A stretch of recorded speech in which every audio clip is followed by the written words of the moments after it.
ಸ್ವಾಮೀಜಿ ಅವ್ರು ಹೇಳೋದು, ಫೋನ್ ಮಾಡಿ ಹೇಳೋದು. ಆಮೇಲೆ ನಮ್ಮ ಇವ್ರು ಇದ್ದಾರೆ ಹಕ್ಕು ದಾಖಲೆ ಶಿರಿಸ್ತಾರ, ಅವರು ಸಾಹೇಬ್ರನ್ನ ಕೇಳಿದ್ರೆ ನಾನು ತಹಸೀಲ್ದಾರು AC DC ಹೇಳಿದ್ರು ಕೂಡ ನಾನು ಮಾಡೋದಿಲ್ಲ, ನಾನು ಮಾಡೋ ಟೈಮ್ಗೆ ಅಪ್ಡೇಟ್ ಕೊಡೋದು ಅಂತ ಹೇಳ್ತಾರೆ. ಏನು ಸ್ವಾಮೀಜಿ ಅದು ಅರ್ಜೆಂಟೇ ಸ್ವಾಮೀಜಿ, ಅದನ್ನ ಇದು ಮಾಡ್ರಿ ಅಂತಂದ್ರೆ. ಆಮೇಲೆ ನಾನು ಮೊನ್ನೆ ಸಾಯಂಕಾಲ ಫೋನ್ ಮಾಡಿದ್ದಕ್ಕೆ ಆಫೀಸ್ ಹೊತ್ತಲ್ಲಿ ಫೋನ್ ಮಾಡೋ ಥರ ನಮ್ಮ ಗೌರ್ಮೆಂಟ್ ಕಂದಾಯ ಇಲಾಖೆ ಚೀಫ್ ಸೆಕ್ರೆಟರಿ ಗೈಡ್ಲೈನ್ಸ್ ಐತೆ, ಸಾರ್ವಜನಿಕರು ರಾಜಕಾರಣಿಗಳು ಯಾರನ್ನ ಫೋನ್ ಮಾಡಿದ್ರೆ ದೂರವಾಣಿ ಮೂಲಕ ಕರೆಯನ್ನು ಸ್ವೀಕರಿಸಿ ಅಂತ ಹೇಳ್ಬಿಟ್ಟು ಗೈಡ್ಲೈನ್ಸ್ ನಮ್ಮ ಹುಡುಗನ ಹತ್ರ ಕೊಟ್ಟಿದ್ದೇನೆ. ನಾನು ಸುತ್ತೋಲೆಗಳು ಗೈಡ್ಲೈನ್ಸ್ ಇಟ್ಕೊಂಡಿದ್ದಂಗೆ ಯಾರ ಮೇಲೆ ಅಧಿಕಾರಿ ಮೇಲೆ ದೂರ ಮಾಡೋಕೆ ಹೋಗೋದಿಲ್ಲ. ಯಾಕೆಂದ್ರೆ ನಾವು ಇರೋದು ಹೆಜ್ಜೆ ಇಕ್ಕಬೇಕಂದ್ರೆ ಸ್ವಲ್ಪ ನೋಡ್ಕೊಂಡಿರ್ಬೇಕು. ಇಲ್ಲ ಅಂತಂದ್ರೆ ನಮ್ಮನ್ನೇ ಅದೇ ಏನು ಮಾಡ್ತಾರೆ ಅಂದರೆ 353 ಏನು ಹೇಳ್ತಾರೆ, ಸಾರ್ವಜನಿಕರ ಕಚೇರಿನಾಗ ಅಡ್ಡಿ ಪೊಲೀಸ್ ಅಂತ ಹೇಳ್ಬಿಡೋದು, ಕಂಪ್ಲೇಂಟ್ ಕೊಟ್ಬಿಡೋದು, ಒಂದು FIR ಹಾಕ್ಸ್ಬೇಕು. ಇದು ಪರಿಹಾರ ನಿಮ್ಮ ದೃಷ್ಟಿಯಲ್ಲಿ ಯಾವ ರೀತಿ ಆಗ್ಬೋದು ಪರಿಹಾರ? ಸ್ವಾಮೀಜಿ ಪರಿಹಾರ ಏನಿಲ್ಲ, ತಾವು ಕೆಲಸಗಳು ಮಾಡ್ಬೋದು. ಅವರು ಸೆಕ್ರೆಟರಿಗಳು ಒಂದು ಕೆಲಸ ಮಾಡಿದ್ರೆ ತಹಸೀಲ್ದಾರ್ಗಳ ಮೇಲೆ ಏನು ಬೀಳೋದಿಲ್ಲ Swamiji. Main village accountant RO ಸಾಹೇಬ್ರು ತಾವ್ ಹೇಳಿದ್ರಲ್ಲ, ಅದನ್ನ ಹೆಂಗ್ ಮಾಡಿಸ್ಬೇಕು ಅದನ್ನ ಹೇಳಿ. ಅಲ್ಲ ಅವ್ರ ಕಾನೂನು ಚೌಕಟ್ಟಲ್ಲಿ ಕಾನೂನು ಈಗಿನ ರೂಲ್ಸ್ ರೆವಿನ್ಯೂ ರೂಲ್ಸ್ ಏನಾಯ್ತು ಅದ್ರ ಪ್ರಕಾರ ಕೆಲಸ ಮಾಡ್ಕೊಂಡು ಹೋದ್ರು ಮುಗಿದೋಯ್ತು. ಇಲ್ಲಿವರೆಗೆ ನಾಗರಿಕರು ಗಟ್ಟಿ ಆಗೋದಿಲ್ಲ. ಅದೇ ಗಟ್ಟಿ ಆದ್ರೆ ಎಲ್ಲ ಸರೋತ ಸ್ವಾಮೀಜಿ, ಗಟ್ಟಿ ಆಗ್ತಾ ಇಲ್ವೇ? ಹಂಗೆ ಆಗ್ತಾ ಇರೋದು ಇವಾಗ ನಮ್ಮ ದೇಶದಲ್ಲಿ. ನಾಗರಿಕರು ಗಟ್ಟಿ ಆಗ್ತಾ ಇಲ್ಲ. ನನ್ನ ಹತ್ರ ಬರ್ತಾರೆ 10 ಜನ, ಈಗ ಲೋಕಾಯುಕ್ತಿ ಒಳ್ಳೆ ಜನ ರಾಂಡ್ರಪ್ ಹೋದ ಮಾಡ್ತಾರೆ, ಲೋಕಾಯುಕ್ತಿ ಹಂಚ್ಕೊಂಡು ಹಿಂದಕ್ಕೆ ಹೋಗ್ತಾರೆ. ನಾನು ಒಂದು ಮಾತಾಡ, ನಾನು ಇನ್ನೊಂದು ಹೇಳ್ತೇನೆ ನಿಮ್ಗೆ, ಎಲ್ಲಾನು ತಹಶೀಲ್ದಾರೇ ಮಾಡ್ಬೇಕು, ಎಲ್ಲಾನು ನೀವ್ ಹೇಳಿದ್ರಲ್ಲ, ಎಲ್ಲಾನು ಅವರೇ ಮಾಡೋದಂತ ಅಲ್ಲ. ಎಲ್ಲಿವರೆಗೆ ನಾಗರಿಕನಾದವನು ಮೂಗಿಡಿದು ಕೇಳೋದಿಲ್ಲ ಅಲ್ಲಿವರೆಗೆ ಈ ರೀತಿ ಅತ್ಯಾಚಾರ ಅನಾಚಾರ ಆಗ್ತಾನೆ ಇರೋದು. ದಯವಿಟ್ಟು ತಾವು ಡೈರೆಕ್ಷನ್ ಕೊಟ್ಟು ನೋಡಿ. ಇದೇನ್ ಡೈರೆಕ್ಷನ್ ನಾನು ಯಾರಿಗೆ ಕೊಡ್ಬೇಕು?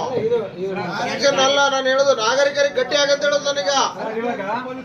ಸ್ವಾಮೀಜಿ ನಾನು ಕೇಳ್ದಂಗೆ ಕೇಳ್ತಾರೆ, ಇವತ್ತಲ್ಲ ನಾಳೆ ಕೇಳ್ತಾರೆ. ನಮ್ ಜನಗಳು ತೊಂದರೆ ಆಗಿರೋ ಸುಮ್ಮನೆ ಇರೋದಿಲ್ಲ, ಒಂದೇ ಬರ್ತಾರೆ, ಸ್ಪಾಟ್ ಹೋಗ್ತಾರೆ, ಯಾವ್ದನ್ನಾಗ್ಲಿ ಸ್ಪಾಟ್ ಹೋಗ್ತಾರೆ. ಮತ್ತೆ ಟೌನ್ ಅಲ್ಲಿ ಏನು ಫುಟ್ಪಾತ್ ಅವಕ್ಕೆ US ಮುಂಗಾಳತ್ತು ಬೆಳಿಗ್ಗೆ 6 ಗಂಟೆಗೆ ಮುಖಾನೆ ತೊಳೆದಿರೋ ಹಂಗೆ ಹೋಗ್ತಾರೆ. ನನಗೆ ಒಂದು ಖುಷಿ ಆಗ್ತಾ ಇದೆ, ಏನು ಅಂತ ಹೇಳಿದ್ರೆ, ನಿಮ್ಮಂತ ಹಿರಿಯರಿದ್ರಿ, ನಿಮ್ಮಂತ ಪತ್ರಕರ್ತರು, ನಿಮ್ಮಂತ ನಾಗರಿಕರು ಇದ್ರಂದ್ರೆ, ನಾನು ಹೇಳೋದು ಒಬ್ಬರಿಗೆ 10 ಜನ ಹಿಂಗೆ ಬೆಳಿಬೇಕು.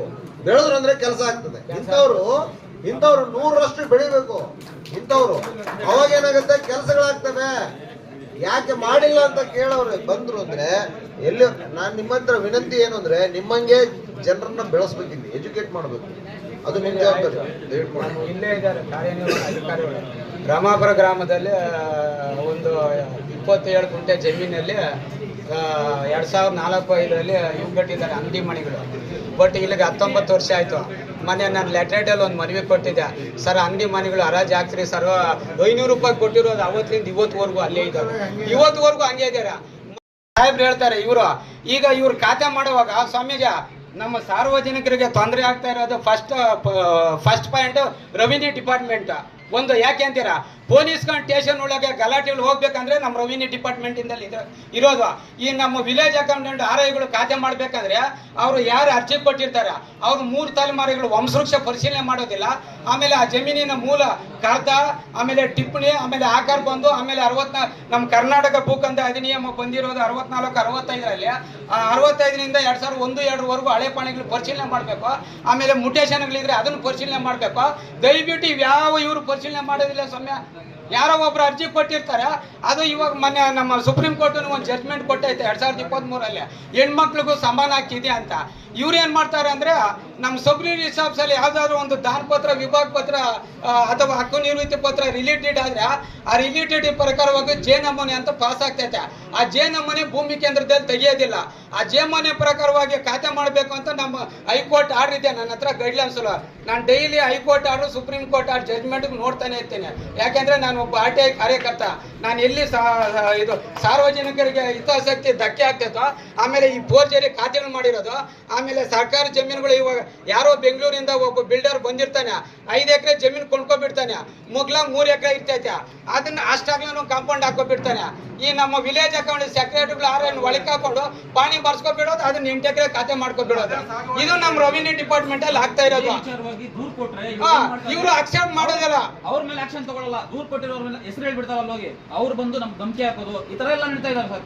ಒಂದು ಸ್ವಾಮೀಜಿ ಇದೇ ತರನೇ ನಮ್ಮ ಹಿಂದೆ ಇರ್ತಕ್ಕಂಥ ಶ್ರೀನಿವಾಸ ಸಾಹೇಬ್ರು ಕಂಪ್ಲೇಂಟ್ ಕೊಟ್ಟಿದ್ರು, ಇಲ್ಲಿ ಬಂದು ಕಚೇರಿನ ಗಲಾಟೆ ಮಾಡ್ತಾನೆ ಅಂತ ಹೇಳ್ಬಿಟ್ಟು ನಮ್ಮ ಪೊಲೀಸ್ ಇಲಾಖೆ ಕಂಪ್ಲೇಂಟ್ ಕೊಟ್ಟಿದ್ರು. ನಾನು ಪೊಲೀಸ್ ಸ್ಟೇಷನ್ ಆಗಿ ಏನ್ ಮಾಡಿದೆ, ನಮ್ಮ ASI ಲಲಿತಮ್ಮರು ಅಂತಿದ್ದಾರೆ, ಅವ್ರು ಫೋನ್ ಮಾಡಿ ನಿನ್ ಮೇಲೆ ತಾಲೂಕು ಕಚೇರಿಯಿಂದ 20 ಜನ ಅಫಿಷಿಯಲ್ಸ್ ಕಂಪ್ಲೇಂಟ್ ಕೊಟ್ಟಿದ್ದಾರೆ, ದೂರ ಎನ್ಕ್ವೈರಿ ಮಾಡ್ಬೇಕು ಬಾ ಅಂತ ಕರೆದ್ರು. ನಾನೇನ್ ಮಾಡಿದೆ, ಆ ಮೇಡಮ್ ಅವ್ರು ಫೋನ್ ಮಾಡಿದ್ರು, ಅದನ್ನೇ ಮಾಹಿತಿ ಹಾಕಲ್ಲಿ ಅವ್ರನ್ನೇ ಕೇಳಿದೆ, ನಮ್ಮ ತಹಶೀಲ್ದಾರ್ ಸಾಹೇಬ್ರು ದೂರ್ ಕೊಟ್ಟಿರೋ ದೂರ್ ಕೊಡ್ರಿ, ಆಮೇಲೆ ನಾನು ತಾಲೂಕು ಕಚೇರಿ ನಾವು ಗಲಾಟೆ ಮಾಡಿರೋ CD ಕೊಡ್ರಿ, ಆಮೇಲೆ ಸಾಕ್ಷಿ ಏನ್ ಹಾಕಿದಾರೆ ಸಾಕ್ಷಿ ಕೊಡ್ರಿ ಅಂತ ಮಾಹಿತಿ ಹಾಕಲ್ಲಿ ಅವ್ರನ್ನೇ ಕೇಳ್ದೆ. ತಿರ್ಗ ಹಿಂದೆ ನಮ್ಮ ವಿಜಯ್ ಕುಮಾರ್ ಅಂತಿದ್ರು ಸಾಹೇಬ್ರು ಸಬ್ ಇನ್ಸ್ಪೆಕ್ಟರ್, ಅವರು ತಿರ್ಗಿ ಪರಿಶೀಲನೆ ಮಾಡಿ ತಹಶೀಲ್ದಾರ್ ಸಾಹೇಬ್ರ ಹತ್ರ ಬಂದು, ಸರ್ ಅವರು ಎಷ್ಟು CC ಕ್ಯಾಮ್ರಾಗಳಿದಾವೆ ಎಲ್ಲ ಡೀಟೇಲ್ಸ್ ತಗೊಂಡು ತಿರ್ಗಿ ಅವರೇನೋ ಕಂಪ್ಲೇಂಟ್ ವಾಪಸ್ ತಗೊಂಡ್ರು. RTI ಅರ್ಜಿಗಳನ್ನ ಕೆಲವರು ಮಿಸ್ಯೂಸ್ ಮಾಡ್ಕೊಂತಾರೆ, ಇಲ್ಲ ಅಂತ ಹೇಳೋದಿಲ್ಲ. ಇನ್ಕೆ ಈಗ RTI ಇಂದ ಸಾರ್ವಜನಿಕರು ತುಂಬಾ ಅನುಕೂಲ ಇದೆ ಸ್ವಾಮೀಜಿ. ನಾನು ಸುಪ್ರೀಂ ಕೋರ್ಟ್ ಗೈಡ್ಲೈನ್ಸ್ ಇಟ್ಕೊಂಡು ಹೈಕೋರ್ಟ್ ಗೈಡ್ಲೈನ್ಸ್ ಇಟ್ಕೊಂಡು ನಾನು RTI ಅರ್ಜಿ ಹಾಕೋದು, ನಾವು ಸುಮ್ಮನೆ ಹಾಕಕ್ ಹೋಗೋದಿಲ್ಲ. ಈ ನಮ್ಮ ರೈತರು ನಾನು ನಮ್ದು ಆಫೀಸ್ ಐತಿ ಇಲ್ಲಿ, ನಮ್ಮ ಆಫೀಸ್ಗೆ ಪಾಪ ರೈತರು ಕೆಲವರು ಬರ್ತಾರೆ, ಅವ್ರು ಬಂದು ಈ ಅಲ್ಲ ಸ್ವಾಮಿ 15-16 ಮುಟೇಶನ್ MR ಕಟ್ತಾ ಏನ ಸ್ವಾಮಿದು ರೀಡ್ಸ್ ಅಂಟು ಅಲ್ಲಿಗೆ 15 ಅಂದ್ರೆ ಒಂದು 20 ಒಂದು 8-9 ವರ್ಷದ್ದು. ಇವರು ಅದನ್ನೇನೋ ರೆಕಾರ್ಡ್ ರೂಮಲ್ಲಿ ಇಲ್ಲ ಅಂತ ಹಿಂಬಾರ ಕೊಡ್ತಾರೆ. ಅದು A ಕ್ಯಾಟಗರಿಗೆ ಸೇರಿರೋ ಶಾಶ್ವತವಾದ ದಾಖಲಾದ MR ಕಟ್ತಾ, ಇವ್ರು ಇಲ್ಲ ಅಂತ ಹೆಂಗ್ ಸ್ವಾಮೀಜಿ ಕೊಡ್ತಾರೆ ಇವರು? ಅದನ್ನೇನ ಕೇಳಕ್ ಹೋದ್ರೆ ನಮ್ಮ ಮೇಲೆ ಸ್ಟೇಷನ್ ಫೋನ್ ಮಾಡೋದು ಕಂಪ್ಲೇಂಟ್. ಅವ್ರ ಮೇಲೆ FIR ಮಾಡೋದಕ್ಕೆ ಆಪ್ಷನ್ ಇದೆ ಸರ್, ಇವರು ರಿಜಿಸ್ಟರ್ ಮಾಡಲ್ಲ.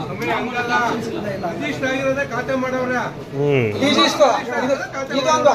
ಆಮೇಲೆ ಸೆಕೆಂಡ್ ಏನಂದ್ರೆ ನಮ್ಮ ತಾಲೂಕ್ ಪಂಚಾಯತ್ ಗ್ರಾಮ ಪಂಚಾಯತ್ ಒಳಗೆ ಏನ್ ಮಾಡ್ತಾರೆ ಅಂದ್ರೆ ಈ ಗ್ರಾಮ ಠಾಣಾ ಜಾಗ ಅಕ್ರಮ ಖಾತೆಗಳು ಮಾಡಿಬಿಡ್ತಾರೆ ಸ್ವಾಮಿ.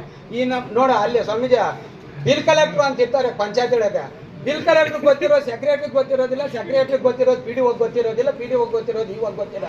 ಮತ್ತೆ ರೆವಿನ್ಯೂ ಡಿಪಾರ್ಟ್ಮೆಂಟ್ ಅಲ್ಲಿ ಗ್ರಾಮ ಸಹಾಯಕರು ಅಂತ ಇರ್ತಾರೆ. ಇವ್ರು ಏನ್ ಮಾಡ್ತಾರೆ ಅಂದ್ರೆ ನಮ್ಮ ವಿಲೇಜ್ ಅಕೌಂಟ್ ಗ್ರಾಮ ಸಹಾಯಕನ ಹೋಗಿ ಭೇಟಿ ಮಾಡ್ತಾರೆ. ಅವನ ಊರಲ್ಲಿ ಅವ್ರಿಗೆ ಇವ್ರಿಗೆ ಆಗೋದಿಲ್ಲ, ತಗೊಂಡು ಹೋಗಿ ಒಂದು ತಕರಾರು ಹಾಕ್ಸ್ಬಿಡೋದು, ಅದನ್ನ ಖಾತೆ ಡಿಸ್ಪ್ಯೂಟ್ಗೆ ಹಾಕೊಂಬೋದು.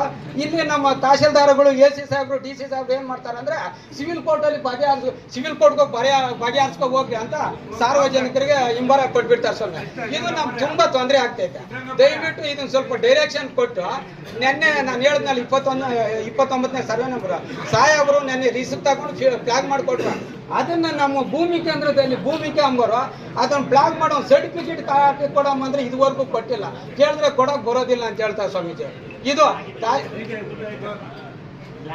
ಅಲ್ಲ ಫ್ಲಾಗ್ ಆಗಿದ್ಯಾ, ನಾನು ಭೂಕ